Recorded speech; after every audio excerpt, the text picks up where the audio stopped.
Y voy a empezar con Primera de Juan, capítulo 1, verso 3. Y dice la palabra de Dios: lo que hemos visto y oído les proclamamos también a ustedes, para que también ustedes tengan comunión con nosotros. En verdad, nuestra comunión es con el Padre y con su Hijo Jesucristo. Les escribimos estas cosas para que nuestro gozo sea completo. Fíjense acá un momento, vamos a partir de aquí a entender que el deseo del Señor es que tengamos un gozo completo, que tengamos plenitud, pero ese gozo completo no lo vamos a encontrar en esta vida, en las experiencias de este mundo. Realmente el gozo de este mundo es pasajero, ya lo sabemos, no podemos retenerlo. Ahorita lo orábamos, la Biblia dice que todo es vanidad, todo es perseguir el viento. ¿Por qué? Porque al final, aunque tú quieras abrazar al viento y quedártelo, el viento pasa, ¿okay? El viento no se detiene, el viento pasa y no puedes abrazarlo. Entonces la vida, dice la Biblia, que no puedes simplemente quedártela, que esta vida pasa, este mundo pasa, todo pasa. Jesús dijo: el cielo y la tierra pasarán, pero mis palabras no pasarán. Así que lo más sabio que podemos hacer al final es encontrar esa plenitud y ese gozo, no en las cosas que pasan, no en las cosas que se van, sino en las que permanecen para siempre. Y obviamente lo único que permanece para siempre es Dios, es su reino. Entonces fíjense, dice: queremos que su gozo sea completo. Y por eso les escribimos estas cosas. O sea, viene la palabra de Dios a mostrarnos quién es Dios para que nuestro gozo sea completo. El gozo completo de una persona viene de conocer a Dios. ¿Okay? El gozo completo de una persona viene de conocerlo plenamente a Dios y también de tener comunión con ese Dios. No solo es saber quién es Dios, sino también relacionarnos con ese Dios. Y ese es el gozo completo: conocer a Dios, relacionarme con Dios. Fuera de eso no hay gozo real. Ahora fíjense, entonces dice: queremos escribirles. Es como que si venimos acá a estudiar la palabra, la intención no es saber cosas, la intención es llegar a un gozo completo. Entonces estudiar la palabra, dice aquí, es para nuestro gozo, para nuestra plenitud. Pero fíjense también cómo aquí se pone claramente que ese gozo completo viene de la comunión, como les estoy diciendo. Aquí está la comunión, aquí dice, con el Padre. Comunión con el Padre y con su Hijo. Y ahí entra todo el tema que vamos a desmenuzar hoy, porque al final nos relacionamos con un Dios, o sea, tenemos comunión con un Dios que ya tiene comunión en sí mismo. En la realidad de Dios Padre, Dios Hijo, Dios Espíritu Santo hay comunión, ¿ok? Entonces nosotros participamos, somos hechos partícipes de esa comunión. Personas a veces piensan: Dios nos creó porque se sentía solo y entonces hizo a las personas para tener comunión con ellas. Y sí, obviamente nos creó para comunión, pero no porque Él no tuviera comunión y sintiera la necesidad de estar con alguien, sino que Dios nos creó para comunión en el sentido de invitarnos y a ser parte de la comunión que ya hay en Él, ¿okay? A ser parte de la gloria que hay en Él ya. Y esa comunión, dice, en verdad, esa comunión, dice aquí la Biblia, es con el Padre y con su Hijo Jesucristo. Al final, como creyentes, necesitamos aprender a relacionarnos con Dios de esta forma, con el Padre y con su Hijo Jesucristo. Eso vamos a aprender. ¿Estás listo? De eso vamos a hablar hoy. Ahora, debe quedar claro, antes de partir, lo que dice la Biblia también una y otra vez, que dice, pero para nosotros hay un solo Dios. ¿Ok? Ahorita vamos a aprender eso, porque Dios es uno. La Biblia es clara. El Señor es uno. Dice, hay un solo Dios, pero fíjense, el Padre, de quien proceden todas las cosas, y nosotros somos para Él, y un solo Señor, Jesucristo, por quien son todas las cosas, y por medio de Él existimos nosotros. Entonces fíjense, hay una realidad en Dios de Padre y de Hijo. Está el Padre, está el Hijo, también vamos a ver el Espíritu Santo, pero al final dice es un solo Dios. ¿Lo vemos claramente? Así que yo quiero primero, antes de entrar al tema de la paternidad de Dios, en esta sesión vamos a aprender la doctrina de la Trinidad, de por qué Dios son tres personas y dónde dice la Biblia eso. ¿Dónde dice la Biblia? ¿Cómo enseña la Biblia esta doctrina? Y vamos a verlo a través de muchos versículos. Yo te traje aquí el estudio. No se los mandé, la verdad, para impresión porque no estaba listo para compartir, ¿ok? Tenía que editarlo más, ponerlo más acá. Discúlpenme ustedes, pero se los traje acá y acá lo van a ir viendo. Ahora dicen, ¿dónde dice la Biblia que Dios sea tres personas? Vamos a ir leyendo. Dice acá, en Génesis ya vemos la Trinidad. Vemos al Padre creador, aquí lo leímos, Padre creador de todas las cosas, por medio del verbo, el verbo de Dios, que es la palabra de Dios, cuando dice y dijo Dios. Por eso cuando la Biblia dice que por medio de Cristo fueron creadas todas las cosas, a veces es confuso porque dice que Dios es el Padre creador, pero que todo fue creado por medio del Hijo, al final, que de Él, por Él y para Él, dice son todas las cosas. Todo surge de el verbo de Dios, la palabra de Dios, y la Biblia es clara una y otra vez al decir que todo lo que existe se sostiene por la palabra, o sea, por el Hijo. Dice que el Hijo sostiene toda la creación. Imagínate, ¿por qué? Porque todo surgió de Él. Pero entonces, ¿quién es el creador? ¿El Hijo o el Padre? Al final, Dios es el creador. Dios, como uno solo, es el creador. Pero hay una colaboración y participación Padre, Hijo y Espíritu Santo. También vemos en Génesis, dice, y el Espíritu de Dios se movía, ¿te acuerdas? Sobre la faz de las aguas. Ahí estaba también el Espíritu Santo. Entonces vamos a aprender un poquito de esto. También vemos a Dios refiriéndose a sí mismo de manera plural desde Génesis, cuando dice, hagamos al hombre a nuestra imagen, conforme a nuestra semejanza. Y realmente tú dijeras, bueno, es una cuestión de traducción, no es un decir.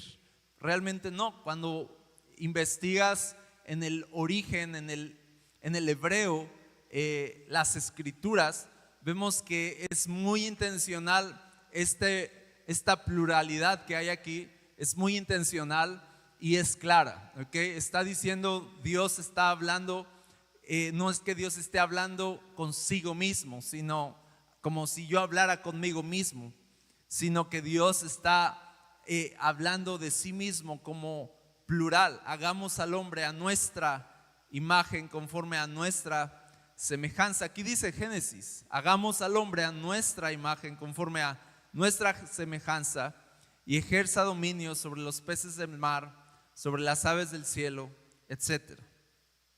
En esta obra creativa, Dios el Padre es el creador directo, mientras que el Hijo es la imagen desde la cual todo lo demás será creado. Por eso dice, en Él, en Cristo, fueron creadas todas las cosas, y lo que ya les dije, y todo fue creado por medio de Él y para Él.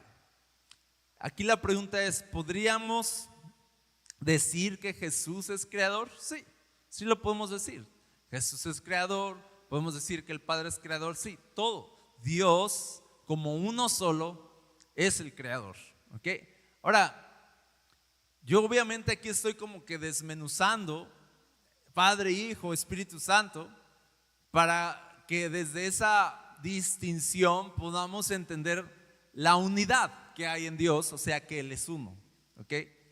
Entonces, no estoy diciendo, no se asusten, no estoy diciendo que hay tres entidades, sino que es un solo Dios.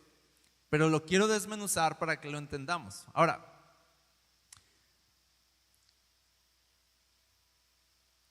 Dios es el Padre es el creador directo, el Hijo es la imagen desde la cual todo va a ser creado a través de su palabra.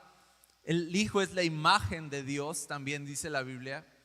Y luego dice que, por ejemplo, en el ser humano dice sopla aliento de vida, y entonces el hombre llegó a ser un ser viviente. Dice, entonces el Señor Dios formó al hombre del polvo de la tierra y dice, y sopló en su nariz el aliento de vida, y fue el hombre un ser viviente. Tú ves en la Biblia cuando Jesús sopla sobre sus discípulos y les dice, reciban el Espíritu Santo. Ese soplo de vida es el Espíritu Santo. El Espíritu Santo, a lo mejor me adelanto un poquito, pero el Espíritu Santo es el Espíritu de Dios que puede dar vida, que puede puede vivificar, puede resucitar. El Espíritu Santo es el Espíritu de Dios que puede habitar en un lugar, que puede habitar en una persona, ¿ok? No diríamos, de alguna forma sería imposible pensar y decir el Padre habita en mí o el Hijo habita en mí como tal. En sí estamos diciendo el Espíritu Santo habita en mí, pero al mismo tiempo pues es Dios en mí, ¿sí o no? Pero es el Espíritu, o sea, el soplo de Dios, el Espíritu de Dios que viene sobre cada uno de nosotros, y puede habitar Dios en cada uno de nosotros. Ese es el Espíritu Santo. Ese es el Espíritu de Dios que se mueve en la tierra, se mueve en los creyentes, se mueve en nuestro corazón a través de nuestra vida. Ese es el Espíritu Santo, y aquí está operando el Espíritu de Dios.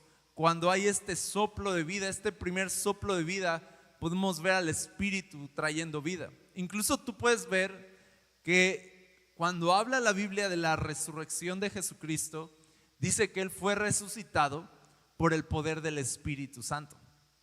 No resucitó Él solito, por así decirlo, sino que Dios lo resucitó, el Padre, por el poder del Espíritu. O sea, el Espíritu fue el que lo vivificó, imagínate. Entonces es fascinante ver cómo hay esta interacción, colaboración, pero a la vez hay una unidad, hay un mismo propósito en Dios a través de Padre, Hijo y Espíritu Santo. ¿Ok? Voy a avanzar un poquito. Una de las explicaciones más significativas de la Trinidad la enseña Jesús mismo a sus discípulos. Juan 14:6 dice, Jesús le dijo, yo soy el camino, la verdad y la vida. Esto lo conocemos muy bien todos. Nadie viene, ¿a quién? Al Padre, sino por mí. Entonces está diciendo, yo soy el camino al Padre, ¿verdad? Yo soy la verdad, yo soy la vida. Pero al final, cuando dice nadie viene al Padre sino por mí, se está refiriendo a que es a través de Jesús que llegamos a Dios. Esto lo hemos aprendido siempre. Dios decidió revelarse al mundo en este último tiempo a través del Hijo. Dios no se va a presentar a la humanidad sin el Hijo, ¿ok? El Hijo es la imagen de Dios, y el Hijo es el camino a través del cual los seres humanos podemos llegar a conocer a Dios. Fíjense acá, dice, sigue hablando Jesús, dice, si ustedes me hubieran conocido, también hubieran conocido a mi Padre. Desde ahora lo conocen y lo han visto. Está diciendo Jesús, cuando tú me conoces a mí, puedes conocer al Padre, ¿ok?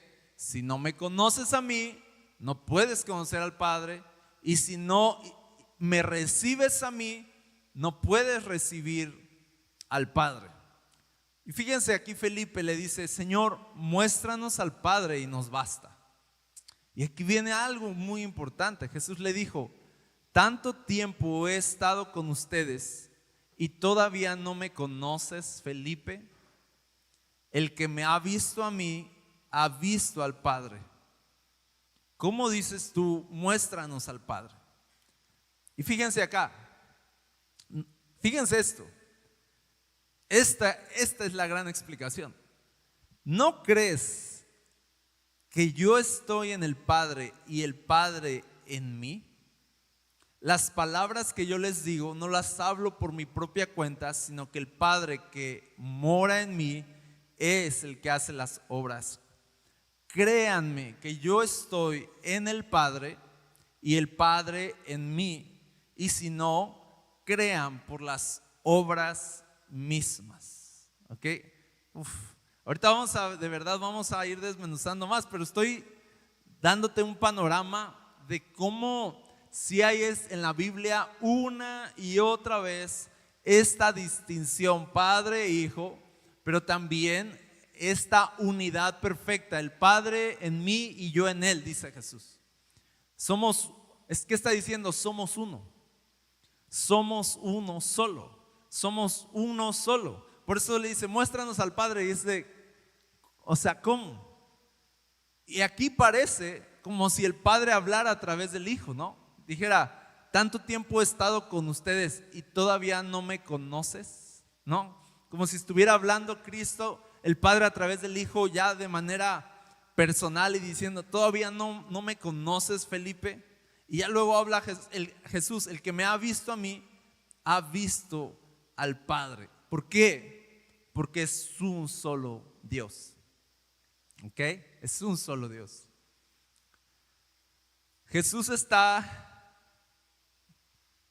por eso esto me lo voy a saltar porque no lo acabé la idea.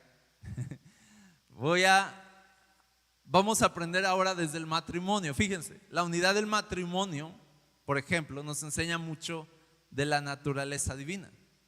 Dice la Biblia: desde la costilla que el Señor Dios había tomado del hombre, formó una mujer y la trajo al hombre. O sea, tú ya sabes que el hombre cae en un profundo sueño, el Señor saca una costilla, forma a la mujer, y dice que de esa costilla trae a la mujer y la trae al hombre, ¿verdad? Verso 23, y el hombre dijo, ¿qué dice? Esta es ahora hueso de mis huesos, carne de mi carne. Ella será llamada mujer porque del hombre fue tomada.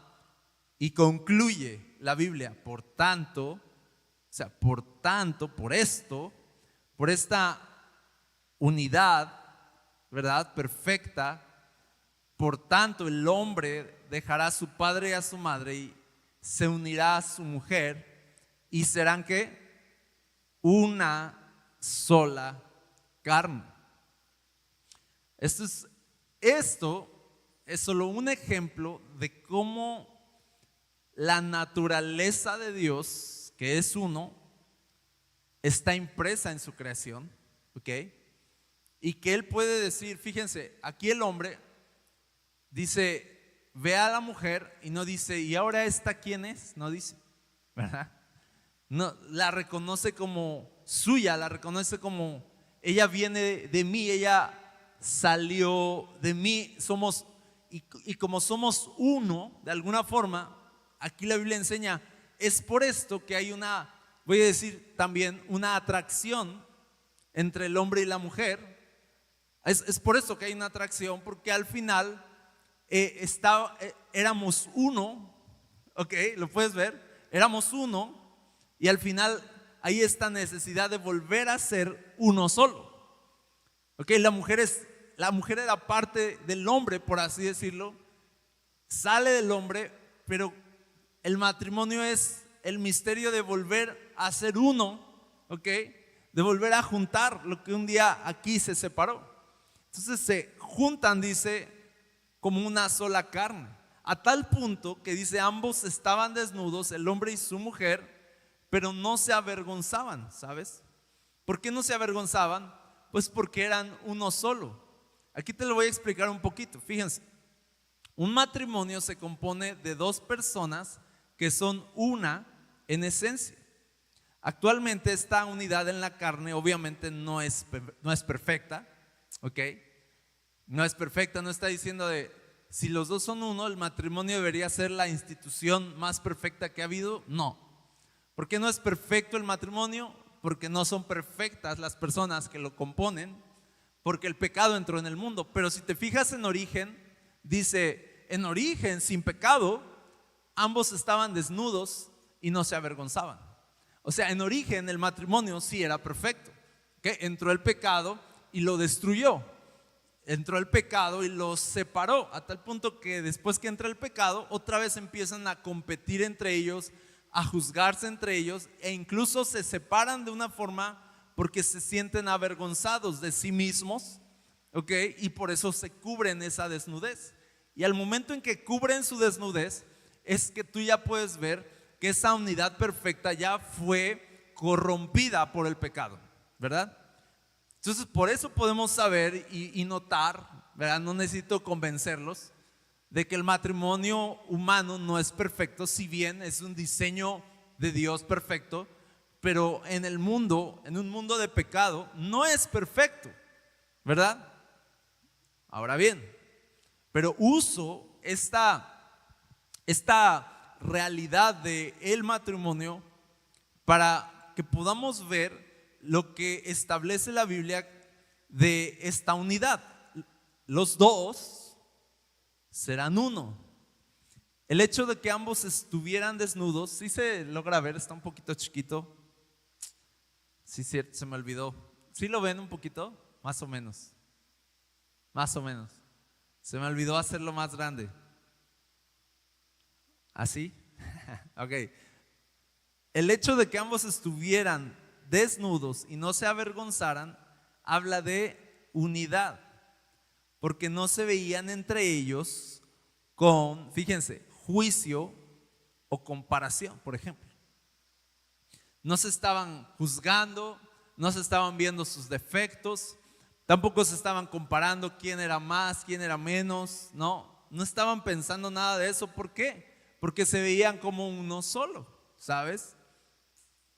Tampoco intentaban ocultarse el uno del otro, no tenían sus rollos ahí escondidos. No decía Adán, esto no se lo voy a decir a Eva, no sé cómo lo vaya a tomar Adán esto, y traían ahí sus negocios por debajo. No se ocultaban nada. ¿Por qué? Porque eran uno. La desnudez habla de la pureza con la que se relacionaban. Eran puros en su relación. No sentían miedo por ser inferiores, ni competían por un lugar. Había un contentamiento en su identidad. Fíjense esto. Perdón que lo esté moviendo tanto, es para que lo vean. Identidad individual. Había un contentamiento en su identidad individual. No pensaban, no me gusta la posición que me tocó tener, no, como hombre o como mujer. No, había un contentamiento en su identidad individual como hombre y mujer, pues reconocían que era precisamente esa identidad individual lo que daba espacio a la unión de amor que los convertía en uno solo. ¿Ok? ¿Qué estoy diciendo? Que al final, en esa, voy a decirlo, en esa individualidad y en esa necesidad de volver a ser uno, ¿qué hay entre esta separación? ¿Qué es lo que hace desaparecer la separación y vuelve a, voy a decir, fusionarlos en uno solo? ¿Qué es lo que hay en medio? Amor. En esa aparente separación que hay entre ellos, se funden como uno solo. ¿Por qué? En amor.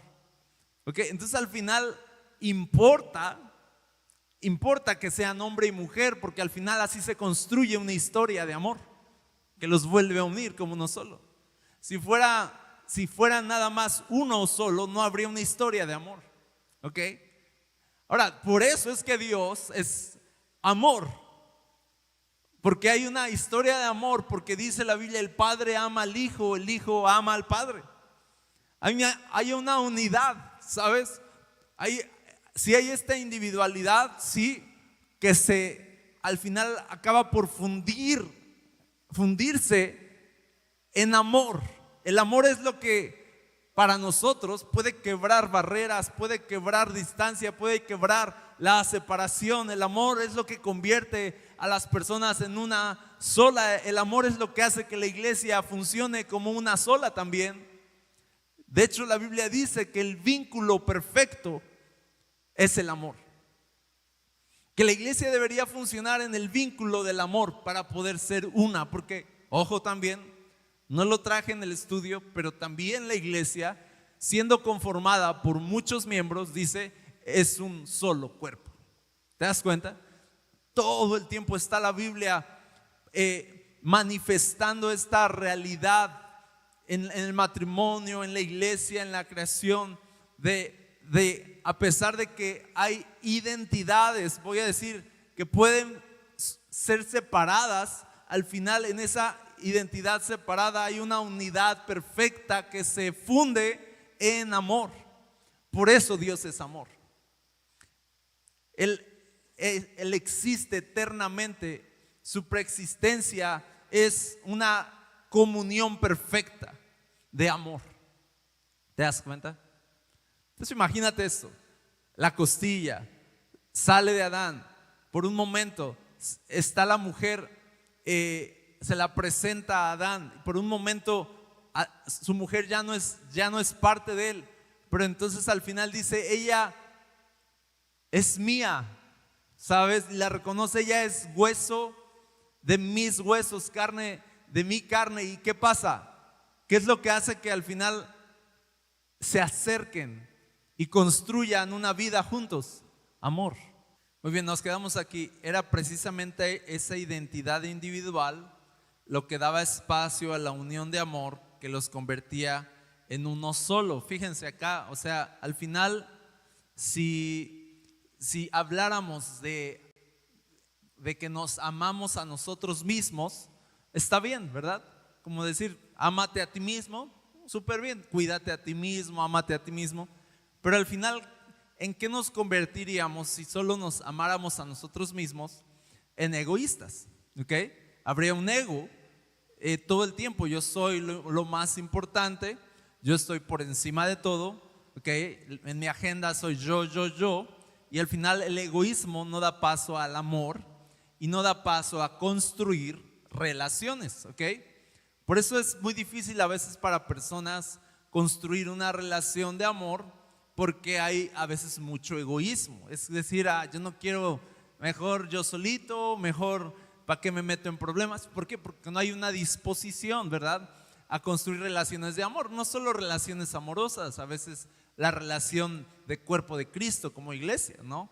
Preferimos la relación individual a la relación comunitaria. Pero ¿por qué es eso? Porque no damos espacio al amor. ¿Por qué no damos espacio al amor?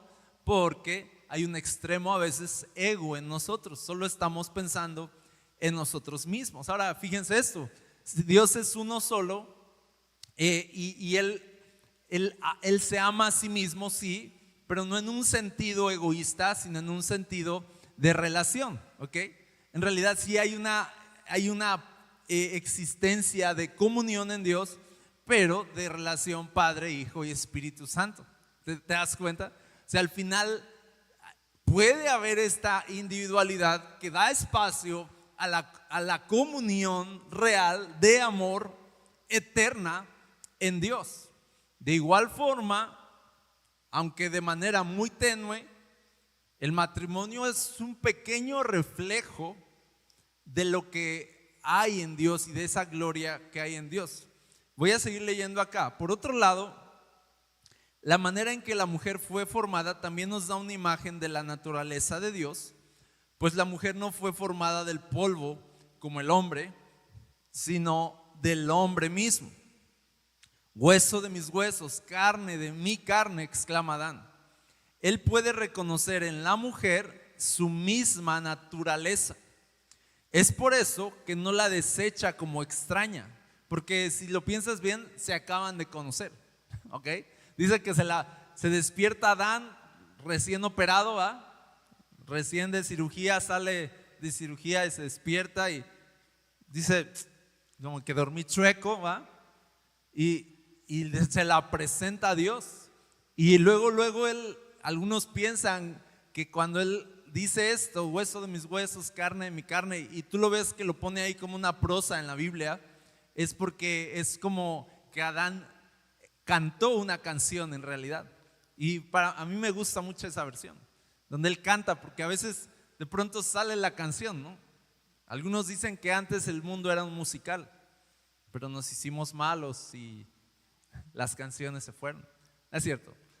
Pero sí, había más canciones antes, créeme. Ahora, el asunto es que la reconoce inmediatamente, no dice Dios, mira, te la presento, empiécense a conocer y de pronto se escondía Eva entre un árbol y salía y Adán, no, iba ahí cortejándola y le lleva una flor y ahí se van conociendo y luego se corretearon, ¿no? O sea, no.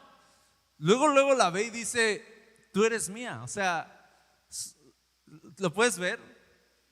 Y estaban desnudos y no se tapan, sino que se ven en ellos, ven su misma naturaleza, por eso no se rechazan, sino que se abrazan. La abraza como íntima y la declara suya. Más tarde el apóstol Pablo nos hablaría de este misterio en su carta a los Efesios. Dice, así deben también los maridos amar a sus mujeres, ¿cómo dice? Como a sus propios cuerpos. Dice, el que ama a su mujer, a sí mismo se ama. Dice, ¿por qué? Porque nadie aborreció jamás su propio cuerpo, sino que lo sustenta y lo cuida. Está diciendo que amar a tu mujer es como cuidar tu propio cuerpo. ¿Por qué? Porque ella salió de ti, por así decirlo. No es que salió literalmente de tu costilla. Si tú te sientes, tienes tus dos costillas, ¿ok? Pero en el espíritu así fue la formación, la creación de la mujer, y por tanto así fue el diseño de Dios, en donde el hombre ama a la mujer tal como se ama a sí mismo, como si se amara a sí mismo. Porque dice, porque es su propio cuerpo. Nadie aborreció jamás su propio cuerpo, sino que lo sustenta y lo cuida, dice. Y aquí entra el misterio de Cristo y la iglesia. Dice, así como también Cristo a la iglesia, porque somos miembros de su cuerpo. Fíjense qué fascinante pensar que al final también en Cristo somos uno. Somos uno con Cristo como iglesia. Esa es la idea, ese es el plan, llegar a ser uno con Cristo también. Ahora, por esto el hombre dejará a su padre y a su madre y se unirá a su mujer. Lo repite aquí Pablo como diciendo, esta es la razón, y los dos serán una sola carne. Fíjense acá la explicación que les pongo. Dice, cuando el hombre ama a su mujer, no está amando a otra persona ajena a él mismo, sino en un sentido más profundo, el que ama a su mujer a sí mismo se ama, porque nadie aborreció jamás su propio cuerpo. ¿Okay? El matrimonio es un reflejo, si bien tenue, de la gloria que existe en la unión perfecta entre Padre, Hijo y Espíritu Santo. Yo creo que ya lo entendimos. Con el matrimonio ya nos da una idea de cómo funciona que dos identidades puedan ser una sola. Entonces, obviamente el matrimonio es una expresión, la pongo aquí, tenue, de lo que puede haber en la gloria de Dios. Yo creo que en la gloria de Dios esto es mucho más profundo, ¿sabes? Pero nos ayuda un poco, ¿sabes? A entender, ok, puedo ir asimilando esto, que hay una identidad en Dios de Padre, hay una identidad en Dios de Hijo. Ahorita voy a hablar de eso. La aparente separación, y pongo aparente porque no hay, pero la aparente separación por ser diferentes identidades, la aparente separación que puede haber entre el Padre y el Hijo es el espacio donde emerge el amor que cierra las distancias.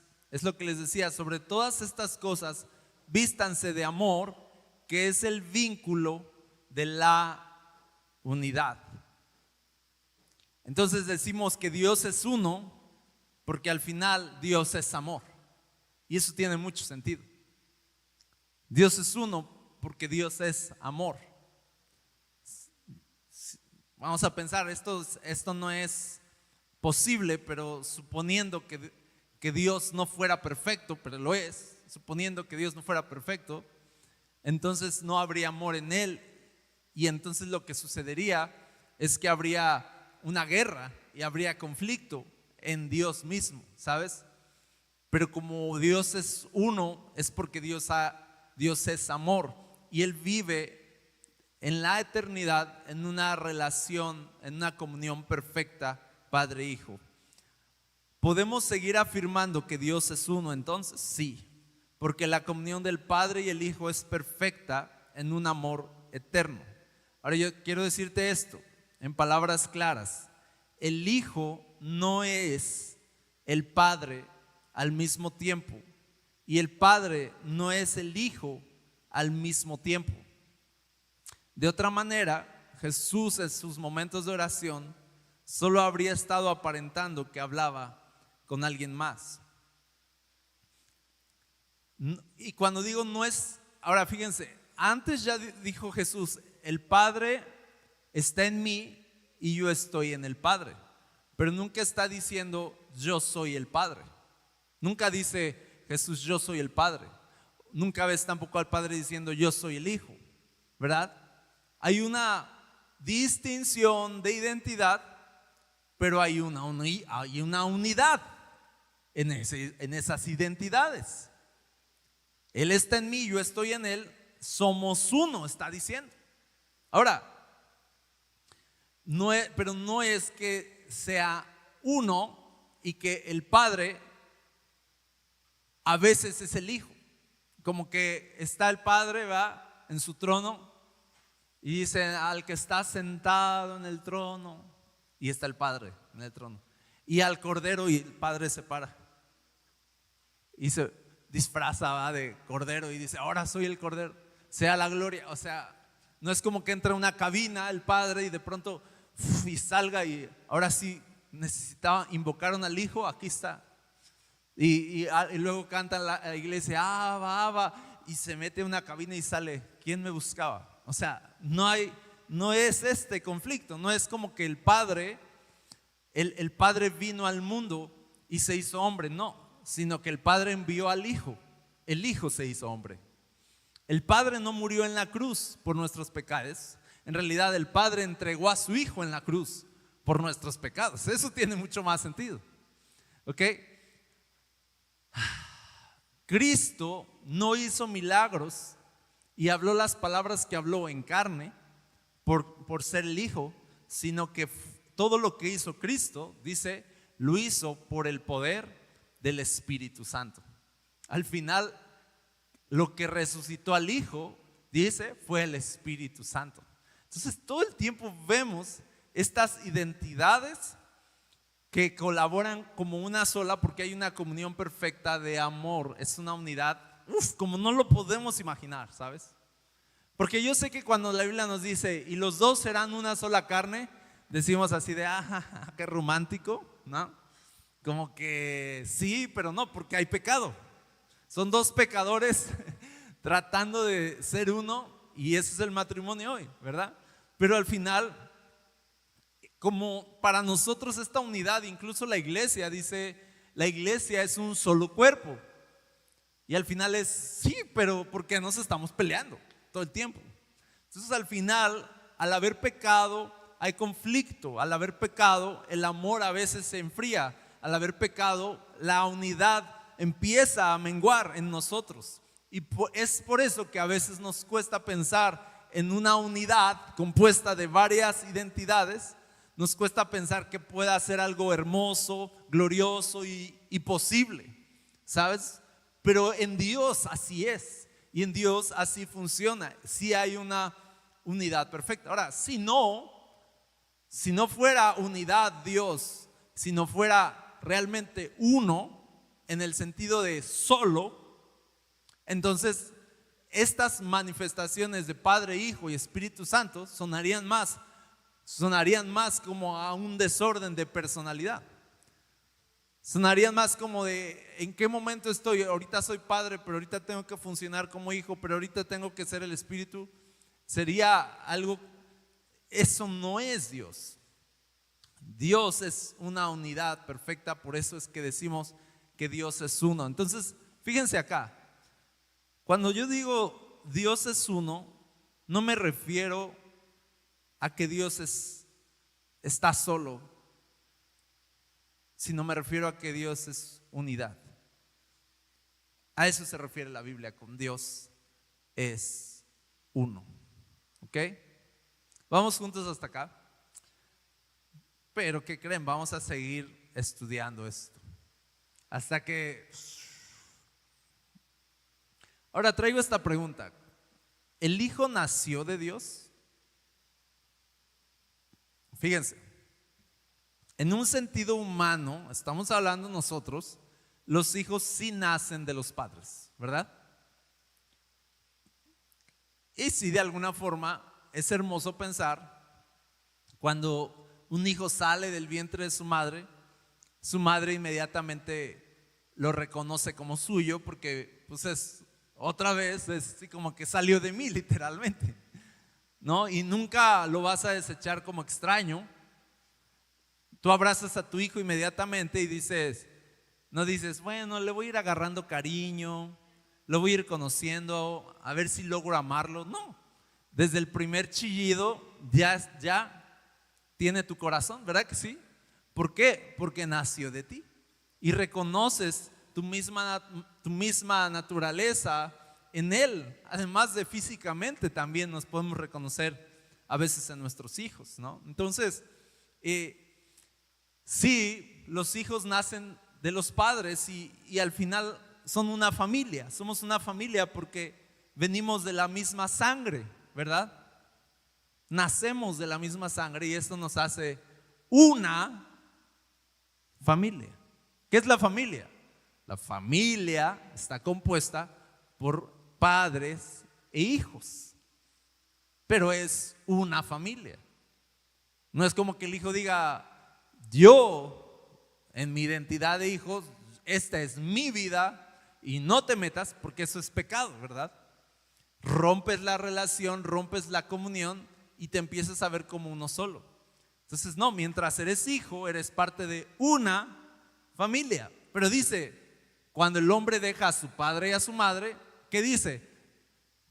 Empieza a formar ahora sí, su propia familia y empieza una nueva familia. ¿Te das cuenta? Ok, entonces en un sentido humano los hijos sí nacen de los padres, pero en un sentido espiritual, aquí ojo, Dios no puede nacer porque Él nunca comenzó a existir. O sea, suena raro. O sea, no comenzó a existir. Él existe desde la eternidad y hasta la eternidad. No hay un comienzo en Dios. ¿Okay? No tienen cumpleaños, ¿sabes? No es como vamos a felicitar a Dios que hoy cumpleaños, ¿no? Nació hace trillones de años. No, más que eso. O sea, no tiene un comienzo. Ese es Dios, el que no tiene principio y el que no tiene fin. Eso es eternidad. Así que la eternidad no puede tener un comienzo. ¿Ok? No hay un punto de partida en la eternidad. ¿Sí o no? Por lo tanto, el Hijo, como Dios mismo, no podríamos decir que Él comenzó un día a existir. ¿Ok? Para nosotros en lo terrenal sí, pero para lo espiritual no. El Hijo también es eterno. Debemos tener cuidado en esto. Lo terrenal no dibuja lo espiritual, pero lo espiritual sí dibuja lo terrenal. Es decir, no puedo comenzar a entender lo espiritual partiendo de lo terrenal, ¿Por qué? Porque lo espiritual fue antes que lo terrenal. Entonces, lo que trato de decir es que no puedo entender la paternidad de Dios desde mi paternidad. No debería lo terrenal dibujar lo espiritual. Al revés, la paternidad de Dios nos dibuja tenuemente aquí en la tierra. Con nuestra paternidad nos dibuja un poco de la gloria que hay en Él, ¿ok? Tener un hijo que nace, ¿ok?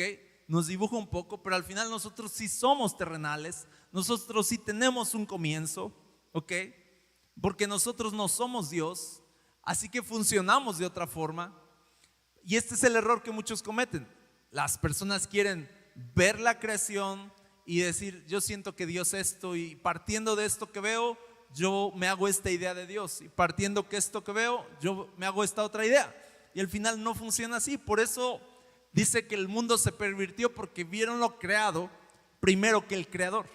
Pusieron la creación por encima del creador y dejaron que la creación determinara quién es Dios, y al final acabaron todos errados y confundidos, porque la creación no explica a Dios, no puede explicar a Dios, pero Dios a través de su creación sí se revela a sí mismo, tenuemente, ¿verdad?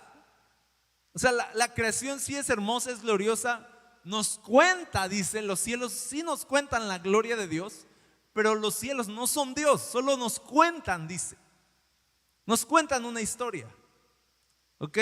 Si tú no conocieras a tu madre o a tu padre y entonces alguien te contara la historia de ellos, no dirías, esta historia es mi mamá o esta historia es mi papá, sino simplemente tendrías una idea en tu corazón de quiénes fueron, ¿verdad?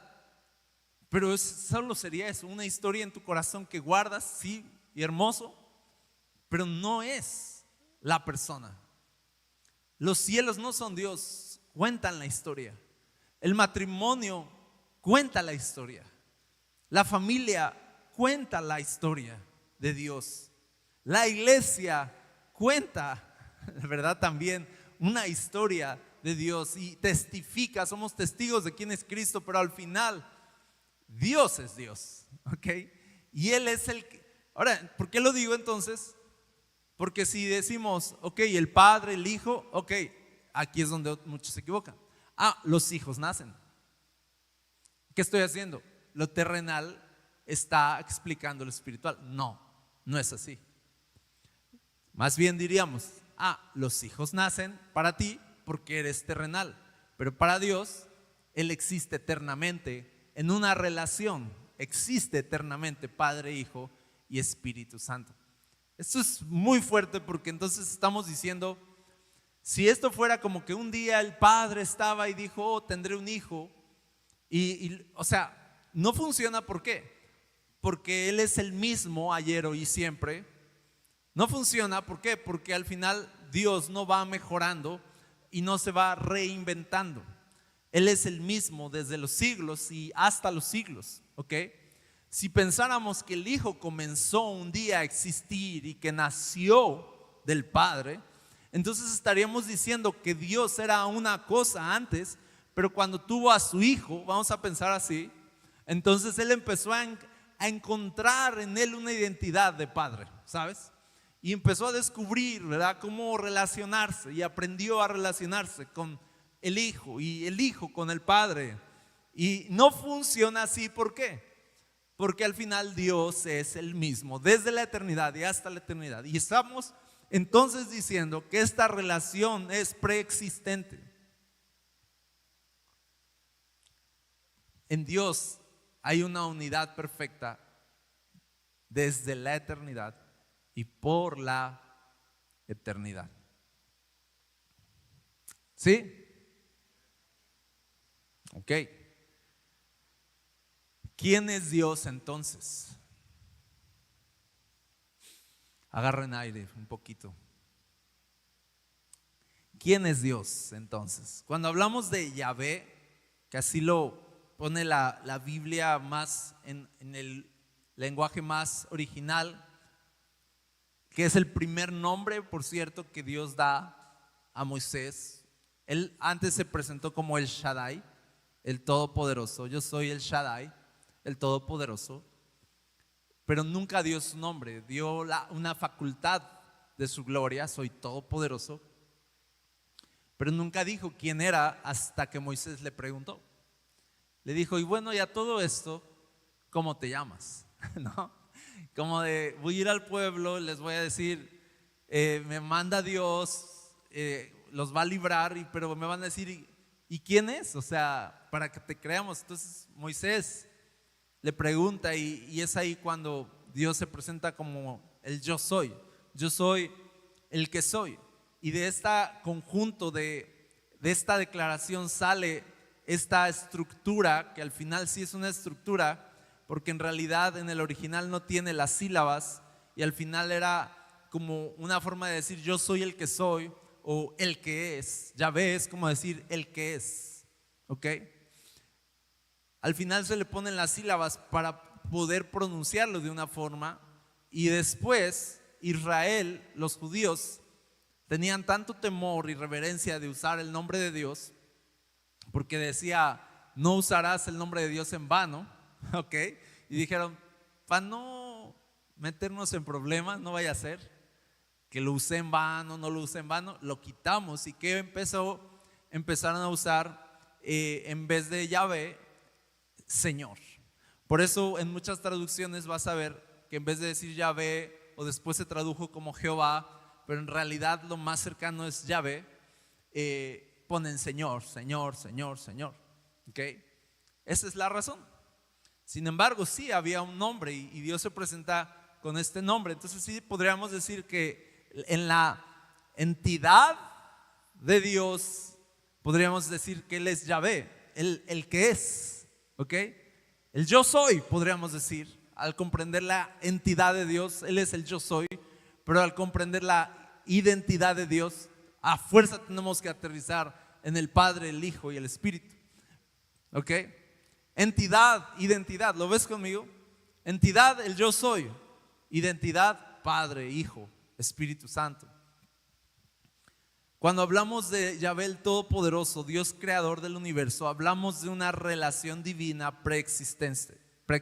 Dice, en el principio ya existía el verbo, dice. Ya existía, no llegó a existir. ¿Te das cuenta? El verbo es el Hijo. Y el verbo estaba con Dios, habla de relación. Ya tenía una relación con Dios. Y luego dice, y el verbo era Dios. El verbo no es una entidad aparte de Dios, sino el verbo, ¿qué dice? Es Dios. Y yo les traigo aquí unas citas como para ir viendo cómo la Biblia nos dibuja esta relación de Dios, Padre e Hijo, y nos la plantea. Aquí ya lo vemos en Juan. También está más adelante, Juan 3, dice, el Padre ama al Hijo y ha entregado todas las cosas en su mano. Aquí claramente hay una relación de amor. Dice, nadie ha visto jamás a Dios.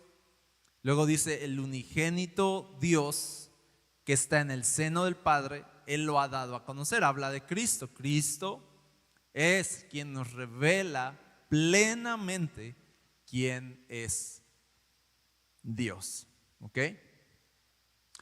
Luego del Hijo dice, Él es el Hijo, el resplandor de su gloria, la gloria del Padre, y la expresión exacta de su naturaleza. Y sostiene todas las cosas por la palabra de su poder. Esta es la parte de Cristo como creador también. Ahora, Él es, entonces, el Hijo es el resplandor de la gloria y una expresión exacta de su naturaleza. Y si lo entendemos ahora y dejamos que lo espiritual dibuje lo terrenal, pues sí podríamos pensar un poquito en la paternidad y decir, sí, el Hijo refleja mucho, ¿verdad?, la naturaleza de su familia, de sus padres. Incluso El Resplandor de Gloria habla de que al final sí los hijos llegan a reflejar mucho de lo que ven en sus padres, ¿verdad que sí? O sea que naturalmente, tú ya te diste cuenta cuando te casaste y empezaste a hacer las cosas que tus padres hacían y tú decías, nunca haré esto, yo lo haré diferente, y de pronto pum, pum, pum, igual, y te quedas de... Porque nos empuja, ¿verdad? Naturalmente nos empuja todo lo que vimos. Entonces, no es solo una herencia genética, pero también es producto de la comunión que tuviste con tu familia. Hay dos cosas acá. Tú eres producto de la genética, en el sentido de hijo, sí. Te pareces a tus papás, tienes cierta genética, ciertos componentes que te hacen igual, porque son la misma sangre. Bien, hay una genética, pero también no solo es resultado de la genética, sino de la comunión. Quiere decir que también lo que va a afectar tu vida o determinar tu vida es en qué entorno de familia creciste. Como dicen, dime con quién andas y te diré quién eres. O el que con lobos anda, a aullar se enseña. Como que naturalmente el contexto de amor de tu familia te va a llevar a tener una familia igual. El contexto quebrado de tu familia también te va a llevar a tener cosas quebradas en ti.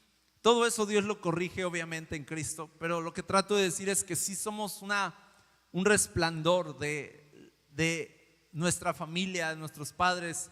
Sí, físicamente incluso podemos parecernos mucho. Entonces, eso es lo terrenal, pero en lo espiritual es más glorioso. Y en lo espiritual dice que Cristo mismo, ese resplandor como hijo, es la gloria, es la expresión, es la gloria visible de Dios, es la expresión exacta de su naturaleza. Okay, ese es el hijo. Dice acá Juan 17, y esta es la vida eterna. Está orando el hijo al Padre, que te conozcan a ti, el único Dios verdadero, y a Jesucristo, a quien has enviado. Yo te glorifiqué en la tierra, habiendo terminado la obra que me diste que hiciera. Y ahora glorifícame tú, Padre, junto a ti, con la gloria que tenía contigo antes que el mundo existiera. Imagínense, está hablando el Hijo con el Padre. Claramente vemos la distinción de identidad, pero al final dice, la vida eterna es que te conozcan a ti, Padre, y conozcan al Hijo plenamente. Por eso al principio leíamos, les escribo esto para que su gozo sea completo, porque nuestra comunión, dice, verdaderamente es con el Padre y con su Hijo Jesucristo. Entonces imagínate, al final, en la relación preexistente que ya hay en Dios como Padre, Hijo y Espíritu Santo, entramos nosotros a esa relación y nos incluimos en esa familia al final. Eso es lo fascinante de ser llamados hijos de Dios, que ahora dice para que Cristo tenga muchos hermanos, ¿no? Y pero al decir que la iglesia se hace una con Cristo, ¿estamos diciendo que la iglesia se hace Dios? No, nosotros no somos Dios. Nosotros somos, en este sentido, sí, nosotros somos parte de Él y somos creación de Él, ¿okay? Y Él nos incluye en su gloria, pero por cuenta propia, si quitamos a Dios de la ecuación, no somos nada. ¿Te das cuenta? Pero somos incluidos como hijos, como familia, a esta relación eterna. Por eso dice que la iglesia fue llamada a tener comunión con ese Dios, una comunión que ya existe en Él. Avanzo. ¿Siguen conmigo? Sigue orando Jesús al Padre. Dice, la gloria que me diste les he dado para que sean uno. Fíjense acá. Así como, ¿qué dice? Nosotros somos uno. Esto, subráyalo. Esto es lo que estamos aprendiendo hoy. Así, si te lo quedas así, Jesús dijo, nosotros somos uno. Lo fascinante que es, que dice, la gloria que tú me diste, yo se las doy a ellos para que sean uno, ellos también. Fíjense, Dios imprimiendo su gloria en construir unidad en medio de la separación. Construir unidad en medio de la separación. Quitar barreras, quitar división, producir unidad. ¿Qué es lo que produce unidad? Amor. Amor es el vínculo perfecto. Por eso dice la fe, la esperanza y el amor. Pero al final lo más grande es el amor. Y dice, el amor nunca dejará de ser. Imagínense.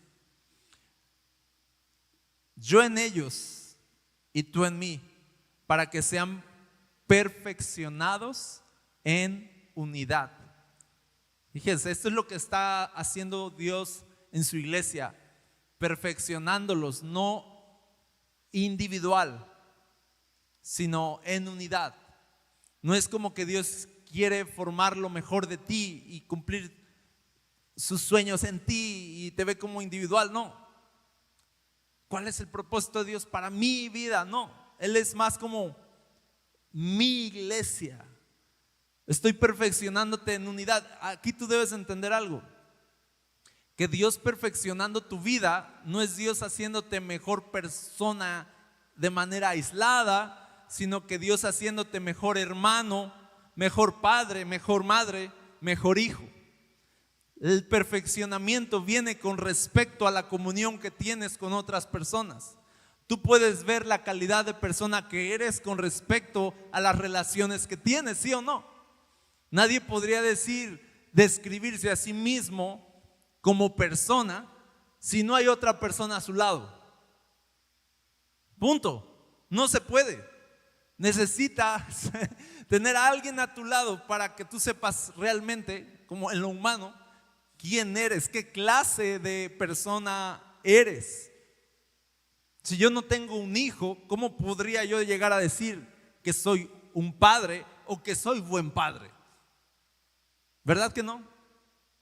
Es eso. Entonces, al final, que sean perfeccionados en unidad, tú debes saber que Dios está trabajando en ti para que seas un mejor hermano, para que seas un mejor colaborador aquí en su reino, perfeccionado en unidad, donde hay vínculos de amor, en donde en ese vínculo de amor obviamente hay gracia, hay perdón, hay tolerancia, hay paciencia, pasar por alto muchas faltas, porque al final lo que supera la separación que podemos tener al ser distintos entre nosotros, lo que supera y rompe esa separación y esas barreras se llama amor. Así que Dios nos está perfeccionando en que aprendamos a amarnos unos a otros para que el mundo tenga un testimonio de unidad en su iglesia, porque cuando hay unidad, entonces el mundo va a saber que tú me enviaste, le dice Cristo al Padre, y que los amaste tal como me has amado a mí. Cuando los vean unidos van a decir, ¿cómo es posible que puedan estar unidos? Dice, la única forma que podría suceder esto es amor. Pero no un amor de este mundo, un amor de otro mundo. Y ahí es donde van a reconocer a Dios. ¿Te das cuenta de eso? Entonces eso es lo que quiere producir Dios en su iglesia. La misma clase de unidad que hay en Dios es la que Él quiere imprimir en su iglesia y construir un vínculo de unidad y amor también, para que juntos, Padre, Hijo, Espíritu Santo, la iglesia, den un testimonio conjunto, completo de la gloria que hay en Él. Y el mundo sepa quién es Dios. Amén. Padre, dice, quiero que los que me has dado, me gusta mucho esta oración de Jesús. Es una petición así de tanta intimidad, de tanta confianza, tanto amor. Me dice, quiero esto, Padre. Quiero que los que me has dado estén también conmigo donde yo estoy, para que vean mi gloria, la gloria que me has dado, porque me has amado desde antes de la fundación del mundo. Aquí es Jesús hablando de su preexistencia. Yo quiero, Padre, que ellos estén en donde yo estoy para que vean mi gloria. Ahora, esto es todo otro tema. ¿Por qué Dios apunta a su propia gloria? ¿Acaso Dios es egoísta? No, no es egoísta. Este es otro tema. Y no me voy a detener. Siento la tentación. Pero lo voy a tomar rápido. Fíjense, les estaba diciendo esto, les estaba diciendo, ya aquí me voy a quedar para tomar un receso, pero que tú no puedes definir quién eres a solas. Eso es maravilloso decir, sí es cierto.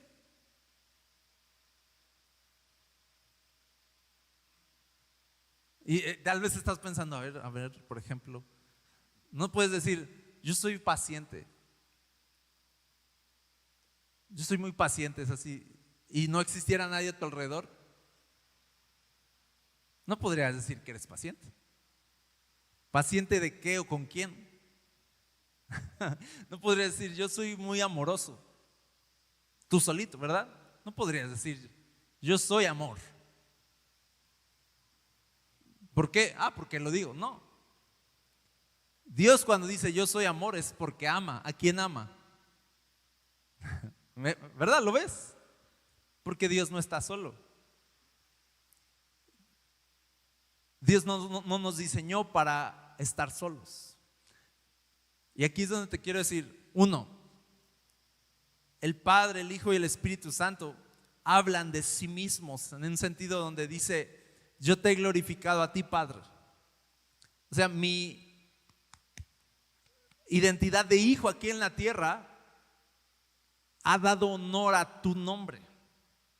Yo como hijo he honrado tu nombre, he obedecido tu voluntad, me he sujetado a ti en todo y en eso tú has sido glorificado. ¿En qué sentido?